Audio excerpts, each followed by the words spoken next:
जगन्नाथ मंदिर, जो आज भी वैज्ञानिकों के लिए आश्चर्य का विषय बना हुआ है तथा जिसकी अभी अभी रथ यात्रा निकली थी, तो आखिर क्यों इसकी परछाई कहीं नहीं बनती? क्यों हर साल इसकी रथ यात्रा निकाली जाती है? और सिर्फ हमारे देश में नहीं, यहाँ तक कि विदेशों में भी रथ यात्रा निकाली जाती है। क्यों इसका ध्वज रोज बदले जाने के बाद भी हवा के विपरीत दिशा में ही फहराता है?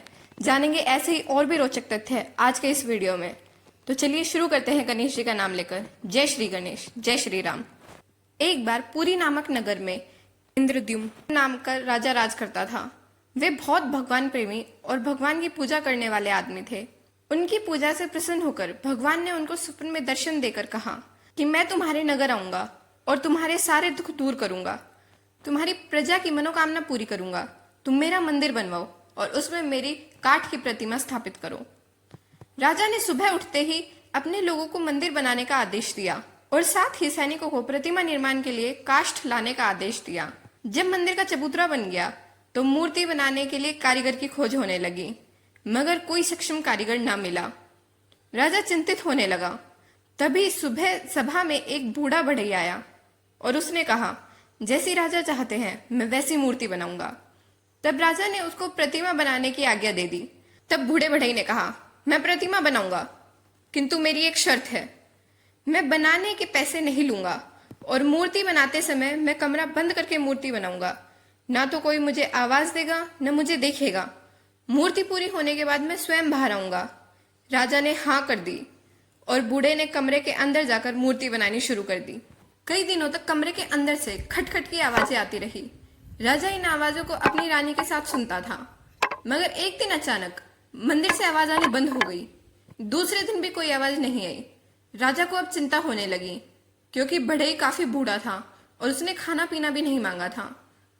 राजा का दिल घबराने लगा, कहीं कोई अप्रिय बात न हो जाए। इसलिए राजा रानी सहित कमरे में देखने के लिए गया।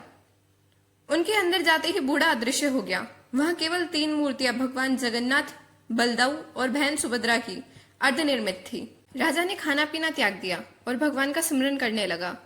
तभी उसे भगवान नील माधव ने दर्शन देकर कहा, तुम मेरी इन्हीं अर्धनिर्मित प्रतिमाओं को मंदिर में स्थापित कराओ, यह मेरी इच्छा से ही हुआ है।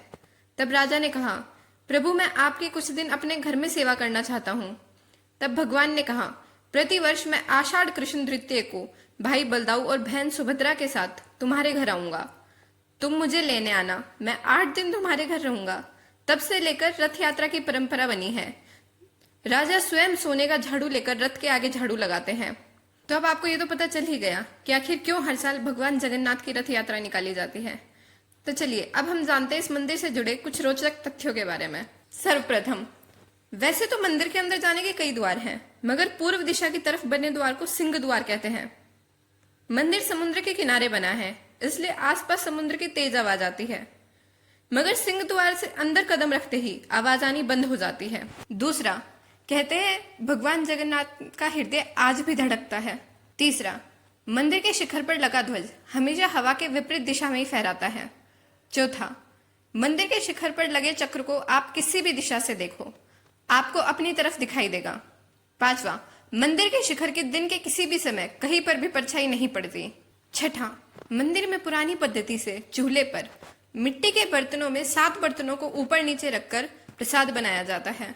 इसमें सबसे ऊपर वाले बर्तन में भोजन सबसे पहले और सबसे नीचे वाले बर्तन में सबसे बाद में पकता है। सातवां, मंदिर में जाने वाले सभी भक्तों को प्रसाद दिया जाता है, मगर ना तो कभी प्रसाद कम बनता है न ज्यादा। मतलब जितने लोग दर्शन करने आते हैं केवल उतना ही प्रसाद बनता है। रही बात इन सब तथ्यों के पीछे का रहस्य क्या है, तो ये सब बातें तो अभी तक वैज्ञानिक भी नहीं पता लगा पाए। हम आपको कैसे बता सकते हैं? ये सब तो भगवान जगन्नाथ की ही माया है। तो बोलिए भगवान जगन्नाथ की जय। जय श्री राम। मिलते हैं ऐसे ही नए नए वीडियोस के साथ अगले हफ्ते। तब तक के लिए सब्सक्राइब कीजिए हमारे चैनल को और वीडियो को लाइक जरूर करें।